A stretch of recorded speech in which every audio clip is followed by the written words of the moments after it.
Welcome back to Outside Views, and let's talk again about the failure of political pride.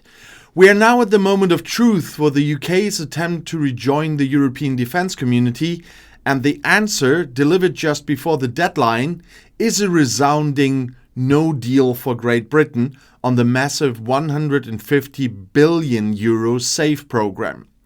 And my personal view remains that this is an embarrassment for the UK government and a self-inflicted wound on one of its most critical industries, all because of an absurd quabble over a cheque. The UK government's failure to secure this agreement is a major strategic blunder that severely curtails its defence industry's role in the future of European security, and it underscores the total disconnect between political rhetoric and the cold hard cost of being a third country. The SAFE programme, the Security Action for Europe, is the EU's flagship initiative designed to provide up to €150 billion in competitively priced and long maturity loans to member states to fund the joint procurement and production of defence equipment. It's not just a loan scheme. It's a tool designed to pool resources, rationalize supply chains, and build the European Defence Technological Industrial Base, or EDTIB, something the UK used to be a central part of.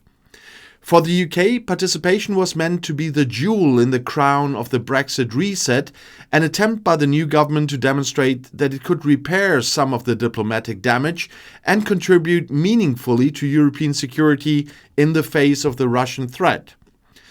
The problem, as always, came down to the price tag.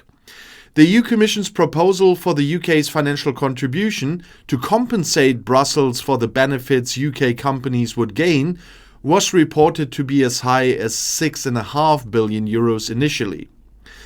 The reaction from London was fury and disbelief.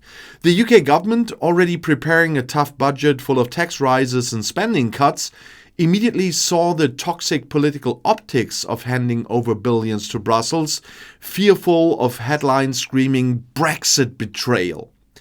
The UK Minister for EU Relations stated the UK would only sign a deal that was in the national interest and provided value for money. But this is a deliberate misframing of the negotiation. The EU was negotiating as a bloc of 27 member states and its institutions, while the UK was negotiating as a third country trying to buy access to a specific club. I mean, they know well about exits, but in this case they wanted access. And the EU was reportedly willing to lower the fee to reflect the benefits, but the UK's counteroffer was consistently and dramatically too low.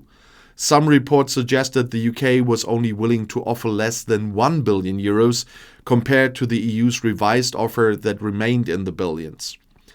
The final collapse was confirmed just days before the November 30th deadline for the first funding round, with the two sides reportedly far apart on the financial contribution.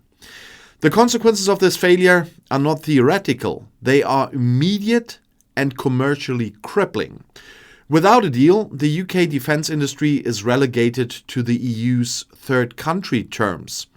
And under these punitive rules, British firms can only supply up to 35% of the total value of components in any SAFE-funded project. And this means that world-class UK companies, the innovators, the designers, the heavyweights, are structurally limited to being minor subcontractors on projects they could have been leading. The 65% rule that favors EU, Norwegians and Ukrainian production will actively ring-fence this massive €150 billion opportunity away from the UK. The CEO of the European Movement UK, Sir Nick Harvey, rightly called this a major blow to the defence industry, which is now left outside in the cold while competitors shape the future of European defence capabilities. And this failure is a perfect example of what one union leader called Brexit vandalism, a political decision that actively destroys potential high-value jobs and market access that would have easily paid for the contribution fee many times over. And the political irony is thick and bitter. The UK government's rhetoric is all about stepping up on the European security and leading the charge against global threats. Yet, when it comes to translating that rhetoric into a concrete financial commitment to a central European rearmament scheme, the will evaporated.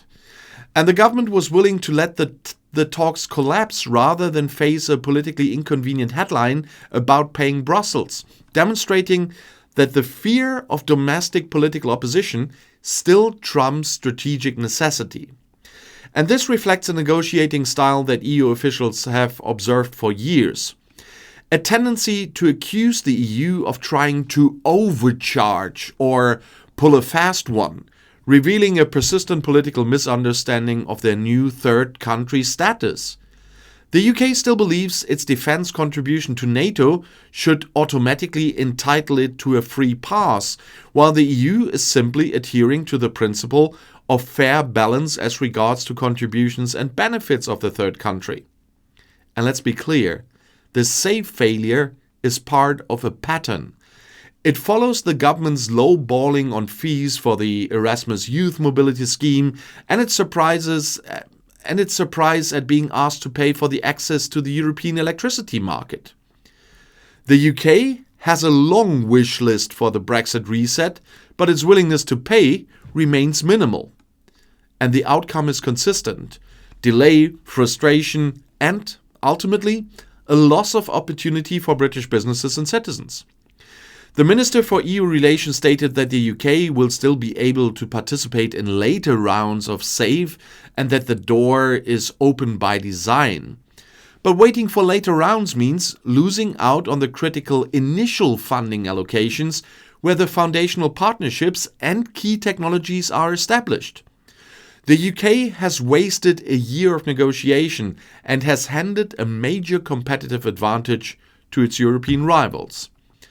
And the verdict is that the UK government placed its political optics and its penny pinching over the long-term industrial and strategic health of the nation.